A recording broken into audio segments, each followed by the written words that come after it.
নমস্কার বন্ধুরা, কেমন আছেন সবাই? আশা করছেন ভালো আছেন। আমিও ভালো আছি আপনাদের দোয়া ও আশীর্বাদে। আজকে ইলিশ মাছ আলু বেগুন দিয়ে স্পেশাল রেসিপি দেখাবো। তো ভিডিওটি আপনারা সম্পূর্ণ দেখুন।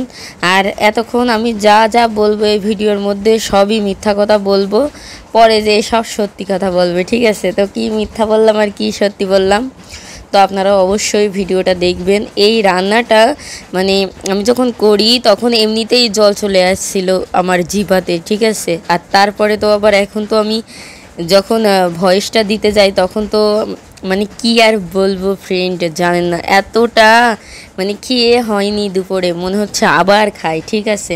তো এতটা লোভনীয় হয়েছিল রান্নাটা। আর এই সাইডে এই চুলাতে ভাত বসিয়ে দিয়েছি, এখানে জল গরম হবে, ওই জলটা ভাতেও দেবো, আবার তরকারির মানে আমি যাই রান্না করি না কেন ওই জলটা তরকারির মধ্যে দিয়ে দিই। গরম জলটা দিলে কি হয়, তরকারির কালারটাও দেখতে সুন্দর আসে। আর দেখুন তেল দিয়েছিলাম অল্প, ঠিক আছে? মাছ যত ভাজা হচ্ছে তেলটা তত উঠে আসছে। কেন বলুন তো বন্ধুরা? কারণ ইলিশ মাছটা সেই সুন্দর ছিল। আর ইলিশ মাছে অতিরিক্ত তেল বেরিয়েছে, যে তেল দেওয়ার আর এক্সট্রা কোনো প্রয়োজন পড়েনি। তরকারি যখন রান্না করেছি এই তেলেই রান্না করেছি। আর দেখুন আমার মাছ ভাজাগুলো সব হয়ে গিয়েছে।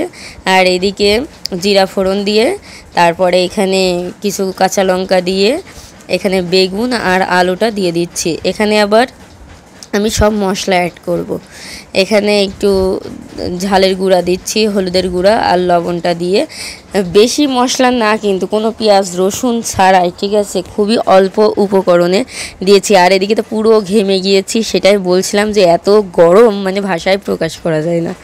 তো যাই হোক, এইভাবেই কষ্ট করে রান্না করছি। আর দেখুন আমাদের কত কষ্ট গরমের মধ্যে, মেয়েদের কষ্টটা আসলেই কেউ বোঝে না, ঠিক আছে? যাই হোক, আমার স্বামী খুবই বোঝে, আমি এতে খুবই হ্যাপি। তো তরকারিটা একদম ভাজা ভাজা করে কষিয়ে নিয়েছি। আর এই গরম জলটা দিয়ে দিচ্ছি এদিকে।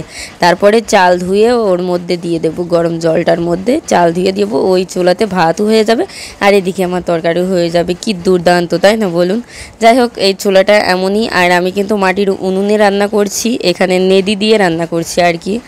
খড়ি তেমন একটা নেই, সেজন্য এটা দিয়েই করছি। এটা পাশের বাসা থেকে কিনেছি, এর আগের ভিডিও তো বলেছি। আর এই যে মাছ দিয়ে তরকারিটা ফুটিয়ে নিচ্ছি, এরপরে শুধু জিরা ভাজার গুঁড়া দিয়ে নামিয়ে নেব। তো বন্ধুরা দেখুন এই পর্যন্ত মানে আমি যাই বললাম না কেন যে খেতে খুব সুস্বাদু বা আমার এইটা দেখে জিহ্বাতে জল চলে আসে, একদম সব মিথ্যা কথা।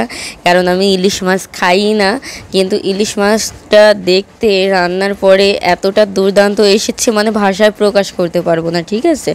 অনেক সুন্দর হয়েছে। তো আপনারাও একদিন চেষ্টা করতে পারেন খুবই অল্প উপকরণ দিয়ে এইভাবে রান্না করা, ঠিক আছে? ধন্যবাদ সবাইকে এই ভিডিওটা এত সুন্দরভাবে, এত মনোযোগ সহকারে, এত ধৈর্য নিয়ে দেখার জন্য আর আমার মিথ্যা কথাটা উপভোগ করার জন্য। তো এটাই সত্যি কথা, আমি ইলিশ মাছ খাই না, কিন্তু আমি রান্না করি আর খেতে কিন্তু নাকি সবাই বলছে দুর্দান্ত হয়েছে।